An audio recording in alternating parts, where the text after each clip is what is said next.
नमस्कार, स्वागत है आपका न्यूज बाइस्कोप में। मैं हूं आसिया। झारखंड विधानसभा चुनाव के परिणाम आ गए। उसके बाद परिणाम पर अलग अलग तरह के आकलन किए जा रहे हैं, लेकिन इस जीत या हार में जिसकी भी पार्टी की सरकार बन रही है या जो सत्ता में नहीं आ पाया है, उसमें किसकी भूमिका रही? इस चुनाव में जितनी भी सीटें आई हैं उसे लाने में, यानी जीत का सिपहसालार कौन था या पार्टियों का सिपहसालार कौन था, आज हम उसकी पड़ताल करेंगे।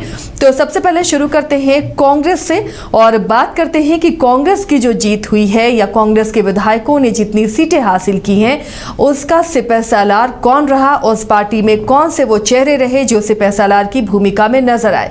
लेकिन उससे पहले बता दें आपको, इस वक्त इस पर चर्चा करने के लिए हमारे साथ स्टूडियो में मौजूद है वरिष्ठ सहयोगी राकेश रंजन, मदन और उदय हमारे साथ जुड़े हुए हैं। तो सबसे पहले मदन, आपके पास आते हैं। क्या लगता है कांग्रेस पार्टी का सिपहसालार कौन था? जो 16 विधायक आए हैं कांग्रेस पार्टी से, 16 सीटों में जीत हुई है, उसके पीछे किसकी रणनीति, किसका दिमाग, किसकी मेहनत? मुख्य रूप से अगर आप देखें तो जो प्रदेश का नेतृत्व करता है तो सबसे पहले उसे ही इसका श्रेय जाता है। तो सबसे पहले आप देखें कि चुनाव से ठीक पहले जो जिम्मेदारी दी गई कांग्रेस के प्रदेश अध्यक्ष केशव कमलेश महतो को, तो सबसे महत्वपूर्ण एक तरह से कहें तो वही रहे। लेकिन उससे पहले जो झारखंड को जानने और समझने की कोशिश किया, लोकसभा चुनाव में भी एक बेहतर परिणाम कांग्रेस को दिलाया, वो थे झारखंड कांग्रेस के प्रभारी जीए मीर। और उन्होंने बेहतरीन काम किया लोगों के बीच। सबसे पहले अगर आप देखें तो कांग्रेस में जो गुटबाजी चलता था उसको खत्म करने की कोशिश उन्होंने की, और इसी के कारण जो है कांग्रेस की सफलता अगर आप देखें तो जो एकजुट होकर जो चीज़ें कही जा रही थी कि जब तक गुट में बटा रहेगा कांग्रेस तब तक कांग्रेस का कल्याण नहीं हो सकता है, कांग्रेस का भला नहीं हो सकता है, तो उसे दूर करने की कोशिश की। और महत्वपूर्ण बदलाव ये देखने को मिला कि जो प्रभारी होते थे वो गिने चुने लोगों से मिलते थे। जब कोई बड़ी मीटिंग हुई, कांग्रेस कार्यालय पहुंचे, तब गिने चुने लोगों से उनकी बातों को सुने और फिर अपना काम जो है करते रहते थे। लेकिन इनमें एक बदलाव देखने को मिला कि अधिकतर नेता और कार्यकर्ता से बात करते रहे, जो किसी में कोई कमियां थी उसको दूर करने की कोशिश की, और जो चीज़ें जरूरी थी उस निर्णय को लेने में कोई देरी नहीं किया। तो पार्टी के आला कमान से लेकर अपने नेताओं के बीच का जो एक संबंध है उसको दूरी से नहीं बल्कि नज़दीकी से जोड़ने का काम किया, और इसी की वजह से जो है कांग्रेस ने एक बेहतर परफॉर्मेंस किया। और इसके लिए हम कह सकते हैं कि तीसरे नंबर पर अगर आप देखें तो जो पूर्व प्रदेश अध्यक्ष राजेश ठाकुर है। एक होता है कि आप अगर प्रदेश अध्यक्ष नहीं हैं तो आप पीछे हो जाते हैं, जिनको जिम्मेदारी दी जाती है वो अपना काम करते रहते हैं, जब आपको कहीं बुलाया गया या जो जिम्मेदारी दी गई उसका निर्वहन आप करते हैं। लेकिन राजेश ठाकुर को भी जीए मीर ने अपने साथ रखा कि अगर केशव कमलेश जी को अगर कुछ जानकारियां नहीं हैं, कोई चीज़ अगर उन्हें पीछे की बातें जाननी है, तो कोई ऐसा कम्युनिकेशन गैप ना हो जिससे कि आप उसको समझने में देरी करें या फिर उस निर्णय लेने में कोई कठिनाइयां हो। तो राजेश ठाकुर भी उन तीनों के साथ रहे। और चौथे नंबर पर रामेश्वर उरांव की भूमिका भी अहम रही है, जो वो भी पूर्व प्रदेश अध्यक्ष रहे हैं। इस बार जो संगठनिक रूप से कार्यक्रम हुए, जो डाटा पार्टी को चाहिए था, जो आला कमान को चाहिए था, वो सारा तैयारी जो है वो रामेश्वर उरांव के द्वारा किया गया, और अधिकतर टाइम जो है वो कार्यालय में दे करके उन चीज़ों को व्यवस्थित तरीके से पहुंचाने का काम किया। तो ये हम कह सकते हैं कि कांग्रेस के तरफ से ये 4 बड़े चेहरे जो थे वो सामने आए और एक सिपहसालार के तरह काम किया। उदय, क्या लगता है सुबोध कांत सहाय की भूमिका इन सिपहसालारों में उनकी गिनती होती है? उस तरह से वो चुनाव में सक्रिय दिखे, पार्टी के अलग अलग जो प्रत्याशी थे अलग अलग विधानसभा क्षेत्रों में जाकर उनके लिए कमान संभालते हुए दिखे?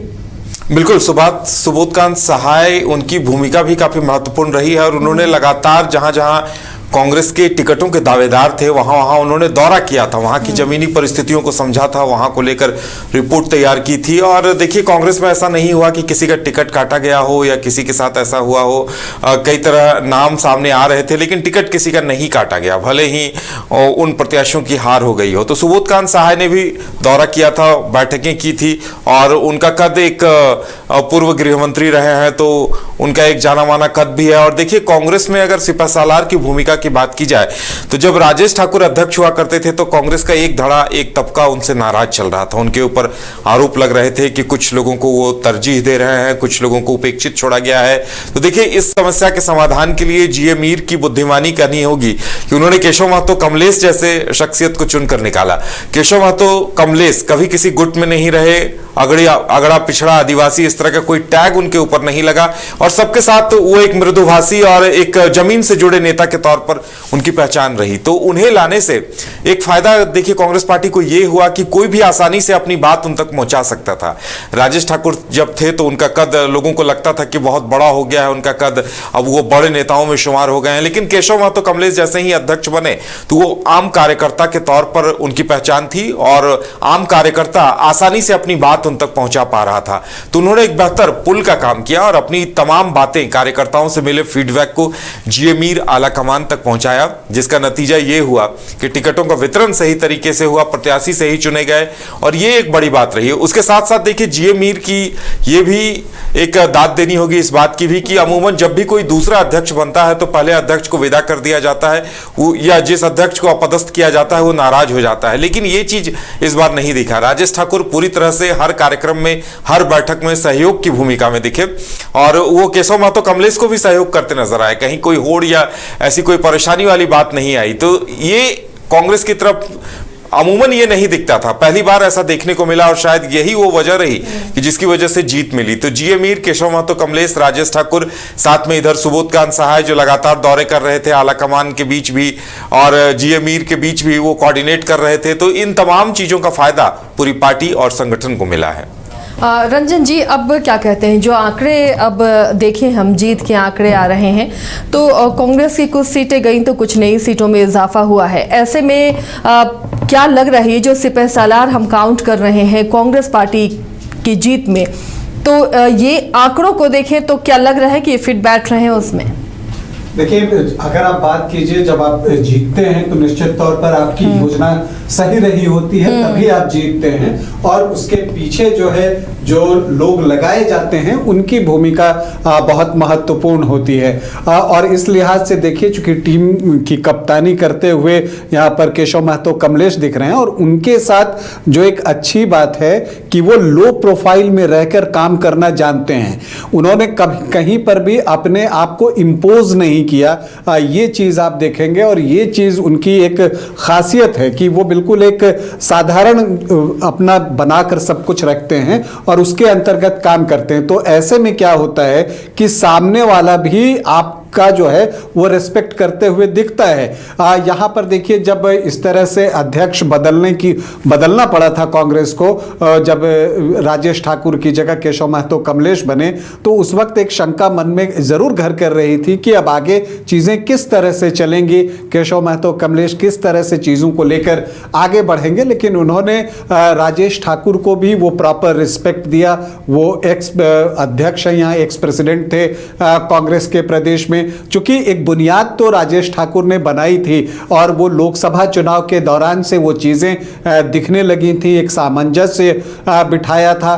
तो इन दोनों की भूमिका को आप नज़रअंदाज जो है वो नहीं कर सकते। इसके अलावा जब ज़रूरत हुई कुछ उस तरह की बातें कहने की या ठोस बातें रखने की, तो उस वक्त सुबोधकांत सहाय निकलकर सामने आए और उन्होंने जो है अपना बयान दिया, और उनकी बातों का एक वैल्यू होता है, उसका फ़ायदा भी आपको मिलता है। तो उनकी एक महत्वपूर्ण भूमिका थी। और अगर आप ये देखिए कि जीए मीर जब से आए हैं वो लगातार जो है वो झारखंड विजिट करते रहे, और खास बात ये रही कि जम्मू कश्मीर में भी चुनाव था, वहां वो खुद चुनाव लड़ रहे थे, लेकिन बावजूद इसके उन्होंने झारखंड से अपना संपर्क तोड़ा नहीं कि अपने चुनाव में वो व्यस्त हो जाएं। वो झारखंड आते रहे, बीच में मुझे लगता है कि लगभग एक सप्ताह शायद वो ना आए हों, तो कई कांग्रेस के नेता को उन्होंने जम्मू कश्मीर बुला लिया था जो उनके चुनाव प्रचार के लिए गए थे, लेकिन इसका मतलब यह हुआ कि वहां कांटेक्ट जो है वो बना रहा, तो एक संपर्क स्थापित था। बंधु तिर्की की आप भूमिका नहीं भूल सकते। बंधु तिर्की जो हैं उन्होंने कई जो है मीडिया को संबोधित करते हुए कई बातें कही। उन्होंने चंपई सोरेन के ऊपर भी तीखा हमला किया और कहा कि उन्हें नहीं भूलना चाहिए कि कांग्रेस के रहते ही वे मुख्यमंत्री बने थे। तो आप जो एक विपक्ष आपके सामने बीजेपी जैसी टीम थी और वहां पर वो चंपई सोरेन को लेकर गए थे, तो आपको जो काउंटर करना था, चूंकि जेएमएम जो है वो बहुत खुलकर चंपई सोरेन के सामने आना नहीं चाहता था, ऐसी परिस्थिति में ये जिम्मेदारी कांग्रेस की ही थी। लेकिन अगर आप कांग्रेस की तरफ से देखिए तो चंपई सोरेन चूंकि एक बड़े ट्राइबल फेस हैं, तो अगर ये बातें केशव महतो कमलेश या राजेश ठाकुर या सुबोधकांत सहाय कहते तो उसे बीजेपी एक दूसरा रूप दे सकती थी। लेकिन सामने आए बंधु तिर्की जो कि खुद एक ट्राइबल लीडर हैं और उन्होंने चंपई सोरेन के ऊपर जो है उस तरह से हमला किया और उनको काउंटर करने की कोशिश की। तो एक सोची समझी रणनीति यहां पर जो है वो आपको दिखती है। तो जीए मीर हो, बंधु तिर्की हो, राजेश ठाकुर हो, केशव महतो कमलेश हो, इसके अलावा आप देखिए मीडिया के प्रभारी हैं राकेश सिन्हा, लेकिन वो भी जो है मीडिया से मुखातिब होते रहे, जो पार्टी की बातें हैं उसे सामने रखा, जहां पर मीडिया में विपक्ष पर हमला करना हो वो किया, अपनी सरकार की अच्छी बातों को सामने लाया। तो एक टीम वर्क कांग्रेस के अंदर भी देखने को मिला और जब भी आप टीम के रूप में काम करते हैं तो सफलता की संभावना जो है। चलिए और अपनी चर्चा को आगे बढ़ाते हैं। हम बात कर रहे थे पार्टियों के सिपह सालार कौन, तो कांग्रेस पार्टी की हमने बात की है कि किन किन सिपह सालारों की वजह से कांग्रेस पार्टी को जीत मिली है, सत्ता का सुख अब हासिल होने जा रहा है। तो अब आगे बढ़ते हैं और बात करेंगे अब आरजेडी की, जिसने चौका लगाया है इस बार के विधानसभा चुनाव परिणाम में। तो आरजेडी के सिपह सालार कौन रहे, किसके दम पर आरजेडी का प्रदर्शन बेहतर हुआ है? मदन, क्या आकलन कर रहे हैं आप? देखिए, मुख्य रूप से अगर आप देखें तो आरजेडी के सबसे बड़े सिपह सलार जो हैं यहाँ तेजस्वी यादव ही रहे और उनके साथ जो उनकी टीम थी, मनोज झा भी यहाँ पर कई दिनों तक जो है कैंप किया। फिर जो प्रभारी बनाए गए जयप्रकाश यादव वो रहे और प्रदेश अध्यक्ष और उनकी टीम जो है वो तो रहे ही। लेकिन आप अगर मुख्य रूप से देखें तो प्रत्याशियों के चयन से लेकर चुनाव लड़ने को लेकर के सीटों की जो बंटवारे चल रहे थे उसमें जो खींचतान देखने को मिले थे, उस वक्त यहाँ कई दिनों तक तेजस्वी यादव होटल में रहे और अपनी रणनीति के आधार पर उन्होंने काम किया। कुछ जगहों पर फ्रेंडली एक तरह से लड़ाई भी हुई है। तो उसके बावजूद भी जो झारखंड में आरजेडी एक सीट पर सिमट कर पहुंच गई थी, वहाँ अब 4 सीट पर जीत हासिल हुई है, जबकि 6 सीटों पर ही चुनाव लड़ा। तो ऐसे में आप एक इसे बड़ी जीत कह सकते हैं, बड़ी सफलता कह सकते हैं। और इस जीत और इस सफलता को लेकर के अगर सबसे बड़ा कोई सिपह सलार रहा तो वो तेजस्वी यादव रहा। चलिए उदय, क्या आकलन कर रहे हैं? जिस तरह से झारखंड में आरजेडी ने इस बार प्रदर्शन किया है वो काबिले तारीफ है और तेजस्वी क्या अकेले इसका क्रेडिट ले रहे हैं या फिर कोई और भी आरजेडी में नजर आ रहा है जिसने कमान संभाली और सिपह सालार वो निकला और उसने जीत दिलाई 4 सीटों पर? देखिए, तेजस्वी यादव आए थे तो उन्होंने प्रचार बहुत ज्यादा नहीं किया था। वो 4 दिनों तक यहीं होटल में पड़े रहे। इस बात को लेकर कार्यकर्ता नेता शिकायत के मूड में भी थे। तो मैं इसका क्रेडिट तेजस्वी यादव को देना नहीं चाहूंगा, क्योंकि देखिए प्रत्याशियों ने काफी मजबूती के साथ चुनाव लड़ा और जो इंडिया गठबंधन था उसका असर दिखाई दे रहा था। और जो आरजेडी के प्रत्याशी थे वहां कल्पना सोरेन, हेमंत सोरेन, वहां भी स्टार प्रचारक के तौर पर कल्पना सोरेन पहुंची थी। वहां उन्होंने गठबंधन को मजबूत करने के लिए वोट मांगे थे।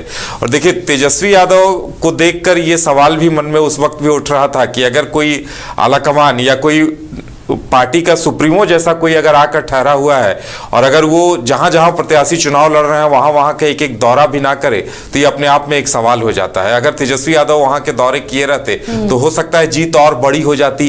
वहां जो चुनाव लड़ रहे थे प्रत्याशी, उनका मनोबल और बढ़ जाता, लेकिन ऐसा होता हुआ नहीं दिखा। तो यहाँ एक गठबंधन का असर दिखा है, कल्पना सोरेन, हेमंत सोरेन का असर दिखाई दिया है। और मुझे नहीं लगता कि तेजस्वी यादव को सिपह सालार माना जाए यहाँ पर, खासकर झारखंड में। लेकिन लेकिन हाँ, कई इसमें हम सभाएं की हैं करेक्ट और- करेंगे कि तेजस्वी यादव का डिमांड जो है, सारी हम जगह हो रहा है। जब चुनाव प्रचार के दौरान जा रहे थे क्षेत्रों में, तो बोकारो और अन्य क्षेत्र में जहां उनके उम्मीदवार नहीं थे, वहां भी कांग्रेस के नेता तेजस्वी यादव की डिमांड कर रहे थे। और बाद में चुनाव प्रचार में तेजस्वी यादव ने पूरी ताकत लगाया। झारखंड में कई जगहों पर अपने वो चुनावी सभा शुरुआत को में आकर संबोधित बैठे नेताओं से मिलते रहे, लेकिन बाद में प्रचार किया है या उन्होंने। और ये हाँ। गोड्डा लोकसभा के अंतर्गत जो विधानसभा क्षेत्र आते हैं, वहां पर चूंकि यादव वोटर्स ज्यादा संख्या में होते हैं, तो वहां पर भी तेजस्वी ने न सिर्फ आरजेडी प्रत्याशियों के लिए बाकियों के लिए भी जो है तेजस्वी यादव ने चुनाव प्रचार किया है और अपने सारे प्रत्याशियों के लिए उन्होंने चुनाव प्रचार किया। देखिए चतरा उनके लिए कितना बड़ा चैलेंज था, चूंकि जो सत्यानंद भोक्ता थे उनको लेकर कार्यकर्ताओं में एक नाराजगी थी और कहा यह गया था कि कार्यकर्ता पटना तक पहुंच गए थे कि इनको टिकट न दिया जाए। बावजूद इसके आप देखती हैं कि उनके जो सत्यानंद भोक्ता की बहू हैं उनको टिकट मिलता है, रश्मि प्रकाश को, और फिर वो रश्मि प्रकाश के नॉमिनेशन में जाते हैं। तो जो एक डिफरेंस था कार्यकर्ता और नेता के बीच में, उस डिफरेंस को भलीभांति तेजस्वी यादव ने समझा और उसे पाटने की कोशिश के तहत ही वो चतरा गए थे ताकि वो गैप पटे। और यही वजह है कि चतरा में रश्मि प्रकाश भले ही हार गई, लेकिन उन्होंने चुनाव अच्छा लड़ा है। और देखिए चतरा का तो चूंकि ये ट्रेडिशन रहा है, सत्यानंद भोक्ता और फिर वो जनार्दन पासवान वाली, तो ये एक उसका भी नतीजा था। लेकिन वहां पर भी तेजस्वी यादव ने जो है वो चुनाव प्रचार किया है। फिर आपको पलामू की बात कर लीजिए, वहां पर वो चुनाव प्रचार के लिए गए, तो जो उनके प्रत्याशी थे, और कोडरमा में तो खुद लालू यादव जो है वो चुनाव प्रचार करने के लिए सुभाष यादव का आ गए। तो यहां पर जो आप ये देखते हैं कि झारखंड में चूंकि अब आरजेडी का संगठन बहुत स्ट्रांग है, ऐसी बात नहीं है, तो यही वजह थी कि तेजस्वी यादव को यहां कैंप करना पड़ा। और देखिए एक बात और भी होती है कि जब आपके मन का नहीं होता और फिर भी आप टीम हित में काम करते रहते हैं, तो ये चीजें आपको बड़ा बनाती हैं। और तेजस्वी यादव ने ये किया। देखिए वो जितनी सीटें आरजेडी को दी गई थी गठबंधन में, उससे वो खुश नहीं थे और इसी का नतीजा था कि कुछ सीटों पर फ्रेंडली फाइट जैसी स्थिति भी आ गई। लेकिन बावजूद इसके उस वक्त उनके मन में जो भी खटास आया था, या मनोज झा ने भी कुछ उस तरह की बातें कही थी, लेकिन वो गठबंधन से हटे नहीं, क्योंकि उन्हें पता था कि अगर वो गठबंधन से हटते हैं तो फिर इंडिया गठबंधन का खेल खराब हो सकता है। तो ये तेजस्वी यादव ने जो सबसे अच्छी बात की कि वो गठबंधन से हटे नहीं। ठीक है, थोड़ी नाराजगी आई, लेकिन उसे उन्होंने बर्दाश्त किया और फिर न सिर्फ अपनी पार्टी के लिए, बाकियों के लिए भी काम किए। तो निश्चित तौर पर अगर आप आरजेडी के लिए सिपह सलार की बात कीजिए तो पहला नाम जो है वो तेजस्वी यादव का ही आएगा। और क्योंकि देखिए उनकी पार्टी में कोई इस तरह का बड़ा लीडरशिप स्टेट लेवल पर था नहीं कि वो जाकर कहीं पर बहुत ज्यादा इंपैक्ट डाल सके। एक सीमित पॉकेट में इंपैक्ट भले हो सकता है, तो इसलिए तेजस्वी यादव ही स्टार प्रचारक के तौर पर झारखंड में दिखे आरजेडी के लिए, और वो जो है खुद आगे बढ़कर नेतृत्व करते दिखे और इंडिया गठबंधन के एक सच्चे साथी के तौर पर उन्होंने यहां पर काम किया है। चलिए, तो ये आरजेडी के सिपह सलार जिसकी वजह से 4 सीटें इस बार विधानसभा चुनाव में आरजेडी को हासिल हुई है। अब बढ़ते हैं आगे, और जिसने सिक्सर लगाया है इस चुनाव में वो है जेएमएम। जेएमएम में कई ऐसे चेहरे हैं जिन्हें हम सिपह सलार बोल सकते हैं, जिनकी बदौलत जेएमएम ने ये जीत हासिल की है और सबसे बड़ी पार्टी के रूप में भी उभरी है। मदन, जेएमएम में कौन कौन से चेहरों का जिक्र करना चाहेंगे जो पार्टी के लिए सिपह सलार बने और जीत को आसान किया? देखिए, सबसे पहले तो हेमंत सोरेन का ही नाम रहेगा, और दूसरे नंबर पर अगर आप देखें तो फिर कल्पना सोरेन का नाम होगा। तीसरे नंबर पर अगर देखें तो अभिषेक प्रसाद पिंटू भी हैं, सुनील श्रीवास्तव हैं, विनोद पांडे हैं, सुप्रियो भट्टाचार्य हैं और मनोज पांडे हैं। ये सिक्सर की बात की तो 6% इधर लगभग जो हैं वो हैं जिन्होंने अपना खुलकर एक तरह से मीडिया से लेकर के नेताओं तक अपनी बात पहुंचाने की कोशिश की, अपने कार्यकर्ताओं को मजबूत बनाने की कोशिश की, अपने विरोधियों को परास्त करने की रणनीति बनाई। तो इस तरह से हम कह सकते हैं कि हेमंत सोरेन के साथ साथ जो उनकी टीम रही वो पूरी एकजुटता के साथ और यानी जो जीत की रणनीति मदन बनी जेएमएम की तरफ से कि कैसे पार्टी के विधायकों की या इंडिया गठबंधन के विधायकों की जीत हो, उसमें ये जीत, ये जो चेहरे हैं, जो 6 चेहरों का जिक्र आप कर रहे हैं, तमाम रणनीतियों में इनकी भागीदारी रही। बिल्कुल एक कोऑर्डिनेशन के साथ सबने काम किया और कोई देखिए विरोध नहीं, गतिरोध नहीं, किसी के बातों को कहीं काटना नहीं, जो नहीं ये फैसले गलत हो गए, ये ऐसा नहीं होना चाहिए, ये ऐसा होना चाहिए, आपने कभी नहीं सुना होगा। तो इसलिए हमने कहा कि एक गंभीरता के साथ विरोधियों के हर चाल को वाच करते हुए उसके खिलाफ रणनीति बनाकर अपने कदम को आगे बढ़ाने की जो रणनीति बनाई, उसी से यह बड़ी जीत हासिल हुई है। चाहे वो अपने सहयोगी दलों के साथ हो या फिर अपने कार्यकर्ता और नेताओं के साथ मिलकर आगे बढ़ने की बात हो। तो एक गंभीर स्थिति में गंभीरता के साथ इस चुनाव को लड़ा गया और उसका परिणाम आया कि 56 सीट तक इंडिया गठबंधन की एक जो सूची है वो पहुंची, जीतों की सीट की संख्या पहुंची। तो अब ये हम कह सकते हैं कि हेमंत सोरेन एक गंभीर नेता बन चुके हैं, एक रणनीतिकार बन चुके हैं और उनके साथ अब कदम से कदम मिलाकर उनकी पत्नी कल्पना सोरेन भी आगे निकल चुकी हैं और एक स्टार प्रचारक के तौर पर इस चुनाव में अगर आप देखेंगे तो वो कल्पना सोरेन रही, जिनका डिमांड गठबंधन के कोई भी दल के उम्मीदवार हो वो 2 से 3 सभा उनके जरूर मांग रहे थे। ये तो है, स्टार प्रचारक के रूप में नजर आई हैं। उदय, क्या लगता है आपको जेएमएम की इस जीत के जो सिपह सलार, और अगर कैटेगरी वाइज बांटे सबसे ऊपर किसे रखेंगे आप? सबसे ऊपर तो कल्पना सोरेन को ही मैं रखना चाहूंगा, क्योंकि जहां जहां हमने दौरा किया उन सभाओं में या उन प्रत्याशियों की तरफ से कल्पना सोरेन की सभाओं की खूब मांग की जा रही थी और कल्पना सोरेन को सुनने के लिए महिलाओं की काफी भीड़ भी उमड़ रही थी। चाहे वो देवघर का इलाका हो या फिर संथाल कोल्हान का इलाका हो, जहां भी कल्पना सोरेन पहुंचती थी तो उन्हें सुनने के लिए हजारों की संख्या में महिलाएं पहुंचती थी।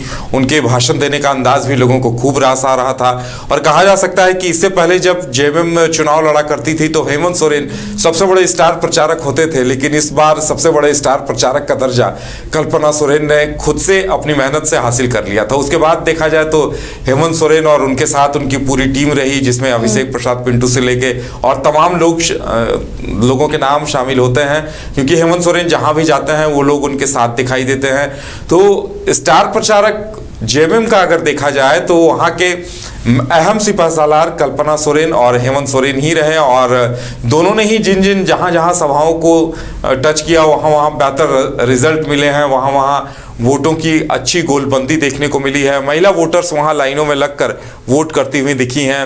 हेमंत सोरेन की अगर बात की जाए तो हेमंत सोरेन ने जैसे बाद में सिल्ली में एक सभा की थी तो उसका भी काफ़ी असर दिखाई दिया, वहां भी अच्छी खासी लोगों की भीड़ जुटी थी। तो इस तरह से देखा जाए तो कहीं ना कहीं इन दोनों को ही क्रेडिट सबसे ज़्यादा दिया जाएगा, कल्पना सोरेन और हेमंत सोरेन को।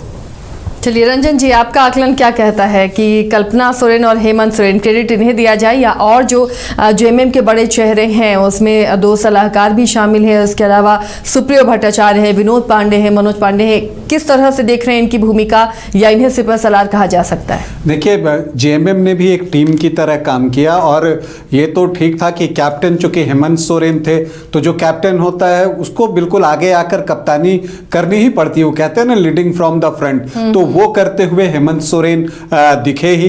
कल्पना सोरेन जेएमएम की स्टार प्रचारक थी, इसमें किसी को कोई संदेह नहीं और उनका एक प्रभाव इस चुनाव पर पड़ा है और गहरा प्रभाव पड़ा है, इससे भी कोई इनकार नहीं कर सकता। तो पहले 2 स्थानों पर तो इनको ही आपको रखना पड़ेगा, लेकिन जो पर्दे के पीछे से काम होता है चुनाव में वो भी बेहद महत्वपूर्ण होता है। आपको हर पहलू देखने होते हैं, तो यहां पर आपको सुप्रियो भट्टाचार्य का नाम भी लेना होगा। खास करके मीडिया से वो लगातार कांटेक्ट में रहे, उन्होंने कितने ही जो है प्रेस कॉन्फ्रेंसेस किए हैं इस दौरान, चुनाव के दौरान ऑलमोस्ट हर दिन कर लेते थे या अल्टरनेट डे पर कर लेते थे। और इतना ही नहीं, वो मुद्दा बना रहे थे। देखिए एक किस तरह से वो एक टीम वर्क दिखी।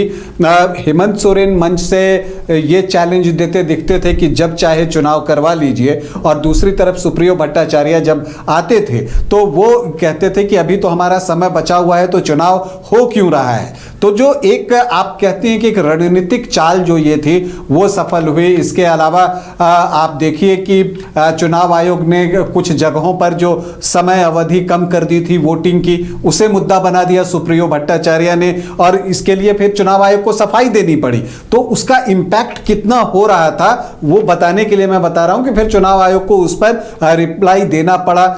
आप ये देखिए कि ये भी कोशिश थी इस बार कि हेमंत सोरेन को बरहेट में घेरा जाए। तमाड़ की कहानी जी बरहेट में दोहराने की कोशिश में बीजेपी थी, और इसी के तहत जो सिद्धू कानू के वंशज हैं मंगल मुर्मू उनको जो है बीजेपी ने शामिल कराया। लेकिन इन सब के बीच सुप्रियो भट्टाचार्य मीडिया के सामने आए, उनके अपहरण की बात कर दी, फिर एक वहां पर कहानी ट्विस्ट करता हुआ दिखा, और फिर उस तरह से उसे काउंटर करते दिखे। तो जो पीछे से काम होता है और जो योजनाबद्ध तरीके से काम होता है वो यहां पर सुप्रियो भट्टाचार्य ने दिखाया है। और वो आज से नहीं, काफी लंबे समय से जेएमएम से जुड़े हुए हैं। वो चुनाव नहीं लड़ते। पिछली बार ये चर्चा हो रही थी कि जमशेदपुर से लोकसभा का चुनाव लड़ेंगे, लेकिन वो चुनाव नहीं लड़ते हैं। लेकिन जेएमएम के प्रति वो पूरी तरह से निष्ठावान है, और ये चीजें जो है वो आपको दिखती है। उनके पास अब बहुत ज्यादा एक्सपीरियंस भी हो गया है, चूंकि इतने सालों से राजनीति कर रहे हैं, सारी चीजों को देख रहे हैं, और एक रणनीतिक तौर पर ही वो राजनीति से जुड़े हुए हैं। चूंकि खुद वो चुनाव लड़ नहीं रहे हैं तो उनकी भूमिका बेहद महत्वपूर्ण रही। इसके अलावा आप विनोद पांडे की बात कर लीजिए, उनकी भूमिका महत्वपूर्ण रही। आप देखिए उस वक्त से आप बात कीजिए जब हेमंत सोरेन जेल चले गए थे, कल्पना सोरेन जो है वो बाहर निकली, वो सभाएं कर रही थी। उस वक्त यहाँ पर इंडिया गठबंधन की जब सभा हुई थी, संयुक्त रूप से बहुत बड़ी सभा हुई थी, उसका संचालन करते हुए विनोद पांडे दिखे थे। तो वो कदम कदम पर पीछे से योजनाओं को बना रहे थे। मनोज पांडे की बात कर लीजिए, वो मीडिया से मुखातिब होते थे, जो पार्टी का पक्ष होता था वो उसको रखते थे। एक अच्छी चीज ये थी कि जेएमएम ने ये तय कर लिया था कि ये कुछ एक लोग ही हैं जो पार्टी का पक्ष रखेंगे। इसके अलावा देखिए हम लोगों को भी उस वक्त कितनी दिक्कत होती थी कि जेएमएम से बाइट लेनी है तो बस यही 3-4 लोग ही आपके पास थे, बहुत ज्यादा लोगों को उन्होंने अलाउ नहीं किया था। यह भी एक रणनीति का हिस्सा था कि कहीं कोई कुछ और ना बोल जाए। तो जो सुलझे हुए प्रवक्ता हैं, जो बातों को समझते हैं, जो जिन्हें वर्तमान राजनीतिक स्थिति के बारे में सब कुछ पता है, वही कुछ बोलें तो वो बेहतर होगा। तो इसके अलावा इनकी भूमिका भी महत्वपूर्ण रही। अभिषेक पिंटू की बात अभी कही गई, उन्होंने जो है पर्दे के पीछे काम किया। चूंकि देखिए इस चुनाव के दौरान, जब चुनाव से जस्ट पहले आप देखती हैं कि चंपाई सोरेन जो है वो जेएमएम से निकलकर बीजेपी में चले जाते हैं, तो एक झटका जेएमएम को लगा था, अब उससे उबरने की जरूरत थी। तो जो पहला जो अटैक था, जो आप कहते हैं, वो बीजेपी की तरफ से हुआ, चंपाई सोरेन निकलकर उधर गए, तो अब उसे काउंटर करना था। तो आप देखिएगा कि चुनाव के दौरान कई बीजेपी के नेता जेएमएम में शामिल करवाए गए। तो इनके पीछे जो लोग थे, जो पर्दे के पीछे काम कर रहे थे, वो ये काम करते हुए दिख रहे थे कि कैसे उनको लेकर रांची आना है, फिर मुख्यमंत्री से मुलाकात करवानी है, उनमें से कुछ को टिकट मिला। ये सारी चीजों का आकलन कि अगर उमाकांत रजक आजसू को चंदन क्यारी नहीं मिल रहा है तो उमाकांत रजक को ऐसे ही निर्दलीय चुनाव लड़ने के लिए नहीं छोड़ दिया जाए, क्योंकि अगर उमाकांत रजक वहां निर्दलीय चुनाव लड़ जाते तो फिर अमर बावरी वहां से चुनाव निकाल सकते थे। तो इसी वजह से कि तुरंत उन्होंने ये कोशिश की कि हाँ, उमाकांत रजक को अपनी पार्टी में शामिल कराया, उन्हें टिकट भी दे दिया। जबकि जो पिछले उम्मीदवार थे वो यहां मिलने भी आए, लेकिन उनकी बात सुनी नहीं गई। तो एक पूरी योजना के तहत पूरी टीम काम कर रही थी, और पर्दे के पीछे भी काफी लोग थे जिनकी भूमिका बेहद महत्वपूर्ण थी। तो दरअसल यही सिपह सलार हैं जिन्होंने जेएमएम को जो है वो जीत में ऐतिहासिक सफलता दिलाई। इससे बढ़िया प्रदर्शन जेएमएम का इससे पहले कभी विधानसभा चुनाव में हुआ नहीं था कि 34 सीटें उन्हें आई हों। तो बेहतर प्रदर्शन, उनका ऐतिहासिक प्रदर्शन इन्हीं सिपह सलारों की वजह से आया है। तो देखिए जेएमएम की इस बड़ी जीत के पीछे किन सिपहसालारों का हाथ रहा और किन की रणनीतियां, किन की मेहनत मैदान पर नजर आई, जिसकी वजह से जेएमएम को ये प्रचंड जीत मिली है और फिलहाल सबसे बड़ी पार्टी के रूप में जेएमएम उभरी है और सत्ता में अब काबिज है। अब बढ़ते हैं आगे और इधर बात करते हैं अब दूसरे खेमे की यानी एनडीए अलायंस की। तो अब बात करते हैं बीजेपी की। बीजेपी का जो भी परफॉर्मेंस रहा उसके उस दल के सिपहसालार को अगर आंखें मदन तो किस तरह आंक सकते हैं? अब देखिए इसमें तो लंबी सूची है, लेकिन दो बड़े चेहरे जो हैं इसके सिपहसालार के तौर पर काम किए, वो था पहला शिवराज सिंह चौहान और दूसरा हेमंता बिश्व शर्मा जो कि असम के मुख्यमंत्री हैं।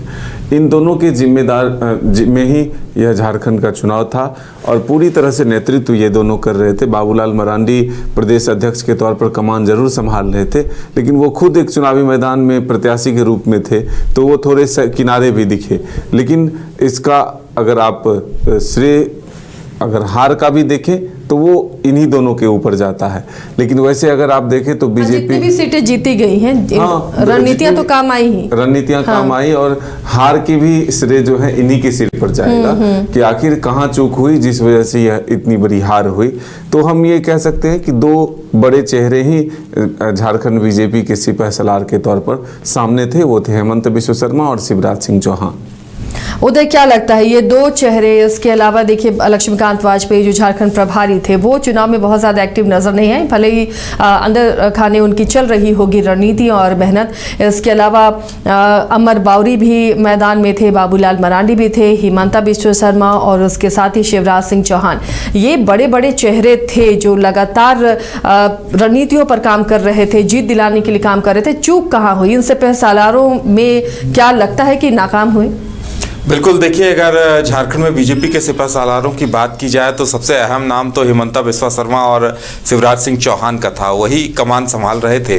और अगर चूक की बात भी अब की जाए तो चूक कहा जा सकता है कि एक पूरी टीम से ही चूक हुई है, रणनीति बनाने में चूक हुई है।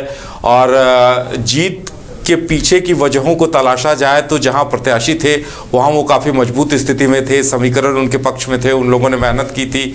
और हार के पीछे सीधे सीधे वजह इस बार रणनीतिक चूक के तौर पर कहा जा सकता है, क्योंकि जिस तरह से बीजेपी ने लोकसभा चुनाव में रणनीति बनाई थी, ओबीसी नेताओं को आगे किया था और लोकसभा में वैसे ही प्रत्याशियों को खड़ा किया था, तो उसका नतीजा सामने आया था। लेकिन 2019 के चुनाव में जिस वजह से हार हुई थी वही वजह फिर इस बार सामने आई। एक तो जो यहाँ का दूसरा सबसे बड़ा जन समुदाय है ओबीसी समुदाय, महतो वोटर्स हैं, वो 2019 में आजसू की वजह से बीजेपी से अलग हो गए थे और इस वजह से बड़ी हार का सामना करना पड़ा था बीजेपी को। सत्ता जेएमएम के पास चली आई थी। तो इस बार भी देखिए जेएमएम अपनी उस रणनीति में कामयाब रही। जेएमएम को अच्छे से पता था कि अगर हम ओबीसी वोटर्स जो हैं, महतो वोटर्स को अगर बीजेपी से अलग कर पाते हैं तो फिर सत्ता हमारे हाथ में रहेगी, एक बड़ी जीत सामने आएगी। और वही होता हुआ दिखाई दिया। इस बार महतो वोटर्स सुदेश महतो या आजसू की बजाय जयराम महतो की तरफ शिफ्ट होते हुए दिखाई दिए और इसका एक बड़ा नतीजा सामने आया कि बीजेपी की ज्यादातर सीटों पर हार हुई। जो समीकरण, जो आंकड़े सामने आए हैं उनके आधार पर निष्कर्ष यही निकला है कि अगर जयराम महतो की पार्टी बीच में नहीं होती तो 17 सीटों पर बीजेपी को बड़ी जीत मिल सकती थी। ऐसे में हम ये कह सकते थे कि जीत के सिपहसालार या जीत के पीछे कौन कौन से फैक्टर काम किए। लेकिन इस बार बीजेपी की अब पूरी रणनीति पर सवालिया निशान है, क्योंकि घुसपैठियों का मुद्दा संथाल में उठाया गया, उसे लोगों ने वहां नकार दिया। और भी बीजेपी की तरफ से गोगो दीदी योजना को लाया गया तो गोगो दीदी योजना को लेकर लोगों को कन्विंस नहीं कर पाए। बीजेपी के पास कोई महिला नेत्री नहीं थी जो महिलाओं से कनेक्ट कर पाती, क्योंकि कल्पना सोरेन लगातार महिलाओं को गोलबंद कर रही थी, लेकिन बीजेपी की तरफ से इसकी कमी दिखाई दे रही थी। जहां बीजेपी की महिला प्रत्याशी थी, नीरा यादव को देख लीजिए, उन्होंने वहां बेहतर प्रदर्शन किया, लेकिन कोई ऐसी महिला नेत्री नहीं थी जो पूरे झारखंड में घूमकर महिलाओं को कनेक्ट कर सके, उन्हें गोगो दीदी योजना के बारे में बता सके। तो में नजर आया उदय कल्पना सोरेन के रूप में, तो इस चीज की कमी बीजेपी में साफ साफ दिखाई दे रही थी। और अब जब समीक्षा हो रही है तो सबसे बड़ा कारण तो यही उभर कर सामने आ रहा है कि आदिवासियों के बाद जो सबसे बड़ा वोट बैंक है, जो सबसे बड़े वोटर समुदाय है, उसकी अनदेखी की गई थी, उसका खामियाजा बीजेपी को उठाना पड़ा है। रंजन जी, आप क्या आकलन कर रहे हैं? ये जो 5-6 चेहरे हम बीजेपी के देख रहे हैं जो झारखंड चुनाव में काफी अहम थे, अब जीत के लिए भी सिपहसालार कहें या हार के लिए भी, क्या लग रहा है? देखिए, अगर आप हारते हैं तो कहीं ना कहीं कुछ चूक तो हुई होती है, तभी आप हारते हैं, और बीजेपी को ये स्वीकार करना पड़ेगा कि उससे कहीं ना कहीं तो चूक हुई है। लेकिन चूक हुई कहाँ है, ये भी समझने की ज़रूरत है। देखिए, अगर आप बीजेपी के सिपा सलारों की बात करें तो जैसा मदन जी और उदय जी ने कहा कि यहाँ पर आपको दो ही नाम दिखते हैं, यहाँ पर आपको दिखते हैं हेमंत बिस्वा शर्मा और शिवराज सिंह चौहान, जिनको कि झारखंड में चुनाव की बागडोर जो है वो बीजेपी आला कमान ने सौंपी थी। और ये कहना पड़ेगा कि दोनों ने मेहनत तो पूरे दिलो जान से की है, इसमें किसी को कोई संदेह नहीं है, न दिन देखा न रात देखी है, उन्होंने मेहनत किया है। लेकिन जनता के मिजाज को भांप नहीं पाए। जी हाँ, ये आप कह सकते हैं कि जनता के मिजाज को भांप नहीं पाए, या जो समीकरण थे उसकी काट नहीं ढूंढ पाए। जो एक रणनीतिक चूक के तौर पर आप कह सकती हैं कि चूंकि ये दोनों बड़े राजनेता हैं और चुनावी रणनीतिकार माने जाते हैं, तो उस लिहाज से देखिए तो जयराम को पढ़ने में जो है इन दोनों से चूक हुई है, क्योंकि जयराम इतना इम्पैक्ट कर जाएंगे शायद ये दोनों को अंदाजा नहीं था। वजह ये भी हो सकती है कि दोनों बाहर के थे, वजह ये भी हो सकती है कि जो प्रदेश भाजपा है उसने उस तरह से फीडबैक ना दी हो इनको, क्योंकि ये तो चुनाव के कुछ दिन पहले से ही आए थे। तो जो जयराम का इम्पैक्ट लोकसभा चुनाव के दौरान दिखा था, उसके बाद जितनी तैयारी बीजेपी को करनी चाहिए थी शायद वहां पर चूक हुई। जयराम से बातचीत का रास्ता निकाला जा सकता था, या फिर उसको काउंटर करने की कोई जो है आपको व्यवस्था करनी थी, जो कर पाने में जो बीजेपी के सिपा सलार हैं वो दोनों चूके हैं, ये बात तो है। लेकिन ये बात भी माननी होगी कि ये इन्हीं दोनों सिपा सलार का ही कमाल है कि बीजेपी अपना पुराना वोट परसेंट रिटेन करने में सफल रही है। अभी भी अगर आप प्रदेश में सबसे ज्यादा वोट शेयर की बात कीजिएगा तो किसी भी पार्टी से, उसमें आप जेएमएम को भी शामिल कर लीजिए, तो उससे ज्यादा वोट प्रतिशत बीजेपी के पास ही है।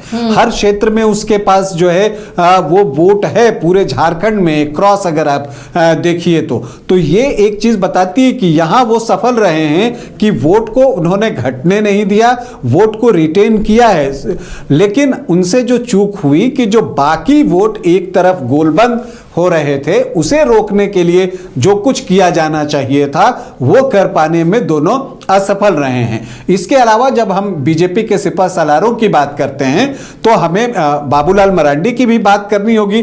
ठीक है, वो खुद एक चुनाव में अपने चुनाव में फंसे हुए थे, लेकिन उन्होंने भी जो तमाम कोशिशें हैं वो की, उन्होंने कई सभाएं भी की हैं, अर्जुन मुंडा ने कई सभाएं की हैं, लेकिन इन सब के बीच चंपई सोरेन का भी जो योगदान है वो महत्वपूर्ण रहा इस चुनाव में। चाहे आप कोल्हान की बात कर लीजिए, चाहे आप संथाल की बात कर लीजिए, है क्या इसमें आप ये देखते हैं कि बीजेपी ने एक मुद्दा बनाया, घुसपैठ का मुद्दा बनाया, जो कि संथाल में चला नहीं।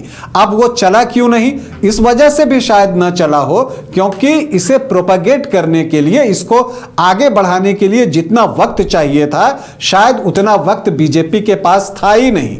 अभी जो चीजें सुनने में आ रही है कि चंपई सोरेन फिर संथाल जाएंगे और अभी वो वहां पर फिर से सभा करेंगे चुनाव के बाद भी। तो अगर ये जो बना के अगर रखने में बीजेपी सफल रहती है कि ठीक है हम ये चुनाव हार गए, हम अगले चुनाव की तरफ देखते हैं, अभी हमारे पास 5 साल का वक्त है, और अगर इस मुद्दे को हम प्रोपेल कर पाए, लोगों को समझा पाए, तो उसका फायदा होगा। इसके अलावा जिस तरह से जो बीजेपी के हारे हुए नेता हैं उनको बताया गया है कि आप गाँव में जाइए, ट्राइबल्स को विश्वास में लेने की कोशिश कीजिए, तो ये एक अच्छी पहल है। जब तक आप संवाद स्थापित नहीं करेंगे जनता से, तब तक जो है आपके लिए मुश्किलें बढ़ती रहेंगी। ये जो आप 33% बीजेपी का वोट देख रही हैं, ये एक तरह से कोर वोटर्स का वोट है। जो फ्लोटिंग वोटर्स का वोट होता है वो बीजेपी को इस बार मिला ही नहीं है, चाहे वो मैया योजना की वजह से ना मिला हो, बिजली बिल माफी के नाम पर ना मिला हो, वो एक अलग बात है। लेकिन जो फ्लोटिंग वोटर्स का वोट होता है, जो डिसाइडिंग होता है किसी भी चुनाव में, वो वोट बीजेपी के पास आया नहीं, और ये चूक हुई है सिपा सलारों से। और ये इसलिए हुई है क्योंकि जो बीजेपी के नेतागण हैं, अधिकांश की मैं बात करता हूं और मैं इस चीज को बार बार कहता हूं कि आप जमीन पर उतरते हुए नहीं दिखते हैं। ये बात सच है। आज भी आप चीजों को देखिए तो आपको एक्स पर ही पोस्ट मिलेगा और वही खबरें बन रही हैं। तो वो अखबार के लिए तो खबरें बन जाती हैं, हमारे और आपके लिए टीवी चैनल्स पर तो खबरें बन जाती हैं, लेकिन वो जनता के लिए, वैसे दूरस्थ इलाकों में रहने वाले जो जनता है उनके लिए खबर नहीं बन पाती। तो ये खबरें सिर्फ एक्स पर पोस्ट करने से काम नहीं चलने वाला है। आपको उन लोगों तक पहुंचना होगा, उनकी दुख तकलीफों को समझना होगा, और तब जब आप उनकी दुख तकलीफों को समझेंगे, उनके लिए निस्वार्थ भाव से काम करेंगे, तब वो शायद आपके साथ हों। क्योंकि कहीं पर भी जो वोटर होता है उसको आप एक झटके से तोड़ नहीं सकते, ये बात बिल्कुल सच होता है। तो बीजेपी के लिए बड़ा चैलेंज है। और जो सिपाहीसालार 2 मुख्य थे वो अब वापस जो है वो चले गए हैं, लेकिन जो यहां पर जो बीजेपी के सिपाहीसालार हैं झारखंड प्रदेश में, उनके सामने चुनौती है कि वो आने वाले 5 साल का पूरा उपयोग करें और जो ईमानदारी से अपने कामों को करें। काम में ईमानदारी बहुत जरूरी है और इसके लिए जरूरी है कि आप काम करें, क्षेत्र में जनता से मिलते रहें, चाहे वहां आपका प्रत्याशी हार ही क्यों नहीं गया हो। तो जो बीजेपी के सिपाहीसालार हैं प्रदेश स्तर पर, उनके लिए अभी चुनौती बहुत सारी हैं। चलिए, एक और अगली पार्टी जिसका जिक्र खूब हुआ इस चुनाव में और किसी के जीत हार में भी इस पार्टी का अहम रोल रहा, और ये पार्टी है JLKM। तो JLKM के सिपाहीसालार कौन रहे? जयराम महतो के साथ कौन उनके साथी रहे जो पहली बार चुनावी विधानसभा चुनाव में ये पार्टी उतरी और एक सीट इसने हासिल की है, लेकिन कईयों का खेल बिगाड़ दिया है। मदन, JLKM के सिपाहीसालार में किसे किसे आंक रहे हैं? देखिए, मुख्य रूप से इसमें जयराम को ही हम पूरी तरह से सिपाही सलाहकार मानते हैं, और उनके कुछ सहयोगी हैं जो संघर्ष में साथ रहे और फिर उन्हें चुनावी मैदान में भी उतारा, जैसे देवेंद्र नाथ महतो या फिर मोतीलाल, ये तमाम लोग हैं। रिजवान एक थे जो बाद में दूसरे दल में चले गए। तो ऐसे में हम मुख्य रूप से जयराम को ही उस पार्टी का सिपाहीसालार मानते हैं, और उन्होंने अपनी पूरी रणनीति, अपना फोकस जो है अपने प्रत्याशियों पर किया। जरूर है कि चुनाव को किस तरह से आगे ले जाना था उनको और कौन से विषयों को उठाना था, उस विषय को भी टच करते हुए अपनी बातों को जनता तक पहुंचाने में कामयाब रहे।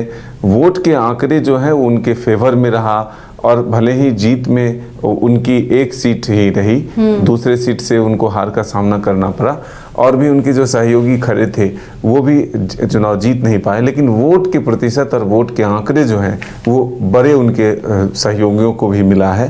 तो इससे जरूर उत्साहित हैं, और एक तरह से हम कह सकते हैं कि जयराम खुद पार्टी के मुखिया भी और सिपाहीसालार भी बने। उदय, क्या लग रहा है? जयराम के बदौलत खुद तो उन्होंने एक सीट हासिल की, लेकिन बाकियों के सीट को बिगाड़ दिया, सीट के मिजाज को बिगाड़ दिया। बिल्कुल, बाकी तमाम सीटों के समीकरणों को प्रभावित किया। उत्तरी और दक्षिणी छोटानागपुर, खासकर कोल्हान के भी कुछ इलाकों में, और जहां जहां महतो समुदाय, महतो वोटर्स हैं, वहां जयराम महतो ने समीकरणों को खूब प्रभावित किया। और देखिए, ये जयराम महतो के प्रति दीवानगी ही थी कि लोगों में एक उत्साह था उन्हें सुनने को लेकर, और जब भी वो किसी इलाके में पहुंचते थे तो अपनी गाड़ी के बोनट पर चढ़कर जब वो भाषण देते थे, उनके साथ एक छोटा सा लाउड स्पीकर होता था, तो वहाँ हजारों लोगों की भीड़ जुट जाती थी। क्योंकि यहाँ देखिए, बड़े बड़े नेता हेलीकॉप्टर से पहुंचते थे, बड़ी बड़ी सभाओं का आयोजन होता था, लेकिन उतनी भीड़ वहां भी नहीं जुट पाती थी जितनी जयराम महतो। एक दिन पहले, कुछ घंटों पहले ये सूचना दी जाती थी कि यहाँ प्रचार करने जयराम महतो आ रहे हैं, और युवाओं की एक भीड़ वहां उन्हें सुनने के लिए उमड़ पड़ती थी। तो देखिए, जयराम महतो ने कोई बहुत ज्यादा रणनीति नहीं बनाई थी। उन्होंने अपने प्रत्याशियों को चुनकर टिकट दिया था।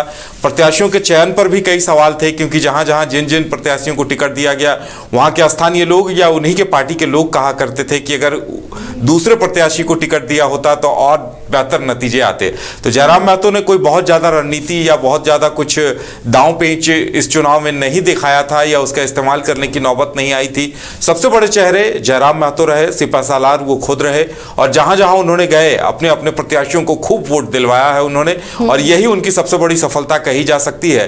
क्योंकि कई सीटों पर तो सीधा मुकाबला JLKM के प्रत्याशियों से ही बीजेपी या इंडिया गठबंधन के प्रत्याशियों का चल रहा था, जो ये बता रहा है कि अगर इसी तरह से उनका ये तेवर कायम रहा तो आने वाले दिनों में वो झारखंड में एक बड़ी ताकत के तौर पर अपना स्थान फिक्स कर सकते हैं। रंजन जी, क्या लग रहा है कि जयराम महतो जो इस बार विधानसभा के चुनावी मैदान में नजर आए, उनके सिपहसालार कौन रहे या अकेले जयराम महतो ही वो फेस रहे जिन्होंने खुद अपनी सीट तो जीत ली, हासिल कर ली, लेकिन बीजेपी का खेल बिगाड़ दिया, कई जगहों पर जेएमएम का भी खेल बिगाड़ा, कई जगह पर कांग्रेस का खेल बिगाड़ा?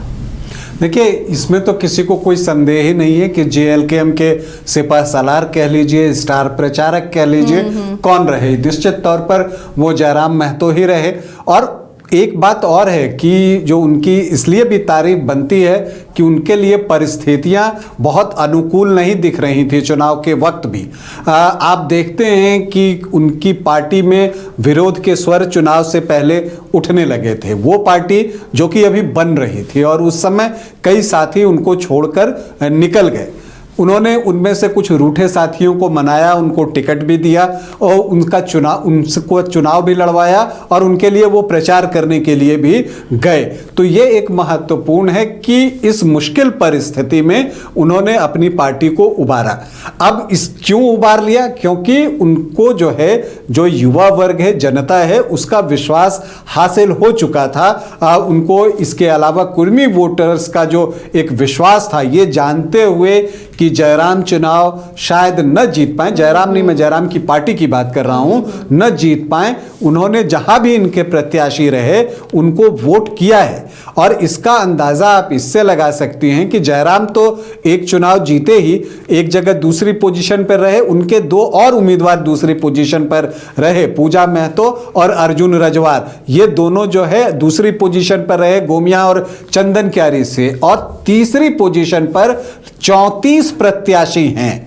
अब समझिए, बाकी कई पार्टियां हैं, कई लोग निर्दलीय चुनाव लड़ते हैं जो कि काफी समय से हैं, लेकिन 34 प्रत्याशी तीसरे स्थान पर पहले ही चुनाव में अगर आ रहा है तो यह बताता है कि जनता ने उसको स्वीकार तो किया है जेएलकेएम पार्टी को। अब यह बात भी सच है कि आगे चैलेंजेस बहुत हैं उनके सामने, लेकिन देखिए, हम कहते हैं कि बीजेपी को झटका दिया, आजसू को झटका दिया, तो जो उनका एक लक्ष्य था वो तो उन्होंने प्राप्त किया ही।